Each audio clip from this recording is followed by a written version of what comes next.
Viewers, আজকে আপনাদেরকে দেখাবো একটা এলইডি লাইট কিভাবে রিপেয়ার করা যায়। দেখেন আমি লাইন দিচ্ছি, লাইন দেওয়ার পর দেখতেছি এটা আমার কাজের টেবিলেরই একটা লাইট। আমি অবশ্য লাইট রিপেয়ার করি না, মোবাইলে কম্পিউটারে এগুলো রিপেয়ার করি। তারপর এই লাইটের ভিডিওটা আপনাদেরকে দিচ্ছি কিভাবে রিপেয়ার করা যায় এই ধরনের লাইট। এর আগেও রিপেয়ার করা হয়েছে, একবার করছি আমি এই লাইটটা রিপেয়ার। তো এটা আরেকটা লাইট কেটে গেছে, এই জন্য এটা জ্বলতেছে না। এই লাইটগুলো সাধারণত হয় আপনার সিরিজ, প্যারালাল এবং সিরিজ। যারা কাজ করেন তারা জানেন, অবশ্যই বাচ্চারা এই ধরনের কাজ করবেন না, অবশ্যই যারা জানেন তারাই করবেন এই ধরনের কাজ। সো দেখেন ভিডিওটা, অবশ্যই বুঝতে পারবেন খুব ইজিলি এটা করা যায়, এক্সপার্টরা করবেন। যারা এই ধরনের কাজ করেন তারা করবেন। তো দেখেন আমি এখানে লাইটটা খুলে নিচ্ছি। এখন খোলার পরে দেখছেন অলরেডি কালো একটা মার্ক করা আছে, তার মানে এই কাজটা আমি করছি, এর আগে শর্ট করছি। এখন আমাদের দেখতে হবে এখানে লাইট কোনটা শর্ট, কোনটা জ্বলতেছে না। সবগুলো লাইট চেক করতে হবে। এই জন্য আমাদের পাওয়ার সাপ্লাই 5 ভোল্ট সিলেক্ট করতে হবে। 5 ভোল্ট সিলেক্ট করে আমাদের চেক করতে হবে। দেখেন অলরেডি আমি দুইটা মিটারের দুই প্রগে দুইটা প্লাস মাইনাস নিয়ে নিছি।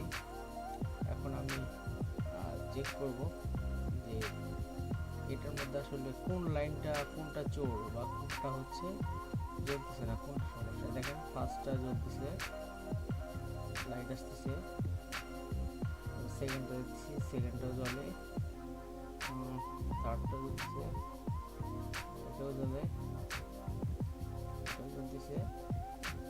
এইভাবে করে আমাদের এখানকার যে লাইটগুলো আছে সবগুলো লাইট আমরা চেক করব। এটা নাই, এটা আগে একবার করা হয়েছে, ভিডিওটা দেওয়া হয়নি। তো এটা এই দেখেন, এটাই হচ্ছে আসলে চোর, এটাই কাটা, এটা জ্বলতেছে, এটাও ভালো আছে। যে কোনো একটা মিসিং হয় ওভারহিটের কারণে।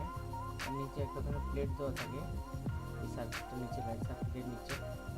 তো আমরা এটা এখন মার্ক করে দেবো মার্কার দিয়ে যে এটা চোর।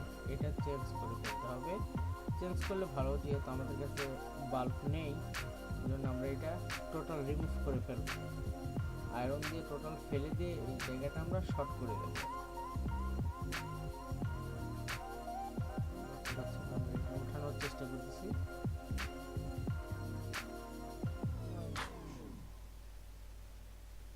একটু জায়গা লেগে আছে।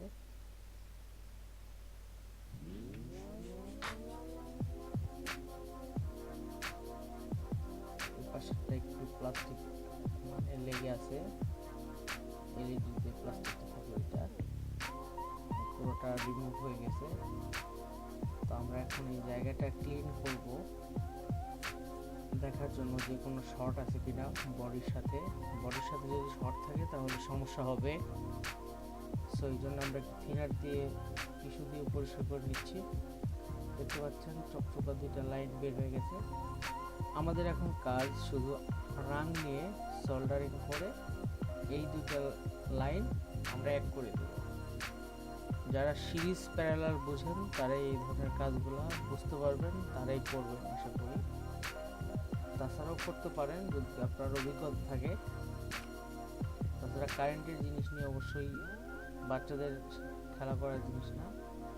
তো আমরা সোল্ডারিংটা করতেছি আর একটু ভালো করে করার জন্য, মজবুত করে করার জন্য আর একটু হিট দিয়ে নিচ্ছি রাংটাকে, যেন প্রপারলি ওইখানে সেট হয়। তো আমাদের কাজ হয়ে গেছে। আমরা এখন ট্রাই করব যে আমাদের লাইটটা জ্বলে কিনা। আগে তো দেখলাম জ্বলল। তা আমাদের এই ভিডিওতে কোনো এডিট নাই, জাস্ট হচ্ছে অন ভিডিওতে আমরা এই কাজটা করছি। দেখতে পাচ্ছেন এটা আমার মোবাইল রিপেয়ারিংয়ের একটা হচ্ছে ডেস্ক। তো এই ডেস্কে আমি এই কাজটা করছি। তারপরে আপনাদের বোঝার সুবিধার্থে, আমি তো হয়তো বা জানি না বিষয়টা, আপনাদের ভিডিওটা আমাদের জিএসএম বন্ধুদের সাথে শেয়ার করবে। অনেকে হয়তো অনেক ধরনের এলইডি লাইট ইউজ করেন তাদের রিপেয়ারিং টেবিলে। সো আমি এটা ট্রাই করলাম আপনাদের সাথে, জানি আপনারা বিষয়টা বুঝতে পারেন। তো আমি এই যে আবার লাইটটা এখানে লাগাই দিলাম। ভিডিও করা হয় আবার লাইটের কাজ হয়। আমরা আবার প্লাগ লাগাচ্ছি, বুম, দেখছেন লাইটটা জ্বলে উঠলো। তো আমাদের কাজটা সাকসেস হয়েছে, দেখতে পাচ্ছেন বন্ধুরা লাইট জ্বলছে। তো এইভাবেই আপনারা কাজটা করবেন। আশা করি ভালো লাগলো। সাবস্ক্রাইব করবেন আমাদের চ্যানেল, লাইক দিতে ভুলবেন না।